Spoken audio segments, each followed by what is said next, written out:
এটা হলো আমার ষষ্ঠীর দিনের ভিডিও। এখন আর শুভ ষষ্ঠী বলে কাজ নেই, তাই আর শুভ ষষ্ঠীটা বললাম না। তো সবাইকেই জানাই শুভ বিজয়া। তো যাই হোক, এই দিন ছিল ষষ্ঠী, আর আমি এই দিন যাব ফ্যামিলির সাথে জিরাট।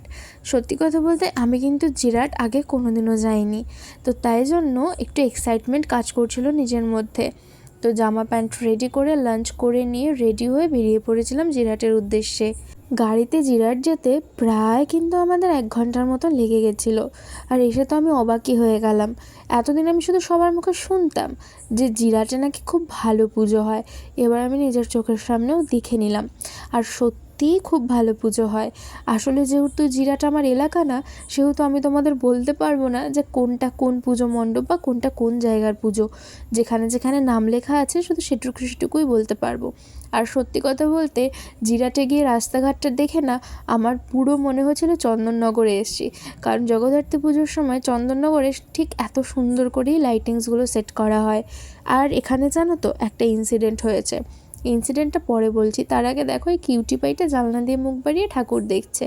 প্রথমেই দুটো ঠাকুর দেখে এত হাঁপিয়ে গেছে যে লস্যি খেতে হলো। দেন হাঁটতে হাঁটতে চলে গেছিলাম এখানে। আর এই প্যান্ডেলটা দেখতে এসে হয়েছে ইনসিডেন্টটা। একজন মহিলা তার 2 লিটারের একটা জলের বোতল থাপাস করে হাত থেকে ফেলে দিয়ে আমাদের সব জামা কাপড় ভিজিয়ে দিয়েছে। আমার জামাটা যেহেতু পাতলা ছিল তাই অসুবিধা হয়নি, আর ভাইদেরও প্রবলেম হয়নি প্যান্ট ভিজে যাওয়ায়। বাট আমার বুবু যেহেতু ছোটো, তাই ওর পুরো জামাটাই ভিজে গেছিলো। দেন আবার ওকে একটা জামা কিনে পরানো হলো। তারপরে আবার আমরা হাঁটা শুরু করলাম। সত্যি কথা বলতে জিরাটের ঠাকুর দেখে আমার খুবই ভালো লেগেছে। এত সুন্দর সুন্দর সব লাইটিংস, এত সুন্দর সুন্দর সব ঠাকুর, আমার তো অসাধারণ লেগেছে। তোমরা কারা কারা জিরাটে গেছিলে ঠাকুর দেখতে সেটা কিন্তু কমেন্টে জানাতে ভুলো না। আর তোমাদের পুজোর গল্পও কিন্তু আমাকে জানাতে ভুলো না। আর হ্যাঁ, জানি এখন পুজো শেষ, সবার মনটাই খারাপ, তবে এই ভিডিওগুলো আমি এই জন্যই রেখে দিয়েছিলাম যাতে পুজোর পরে ভিডিওগুলো যখন দেখবো তখন একেবারে আমার নস্টালজিক লাগে যে পুজোটা এত মজা করে কাটিয়েছি। এই যে দেখো না, এখনই তো পুজোটা শেষ হলো, আবার পুজোর অপেক্ষা করতে করতে কখন যে একটা বছর হয়ে যাবে আর মা আবার চলে আসবে সেটা আমরা বুঝতেও পারবো না। তবে হ্যাঁ, মহালয়া থেকে পঞ্চমী অবধি পুজোর ভাইবটাই আসে।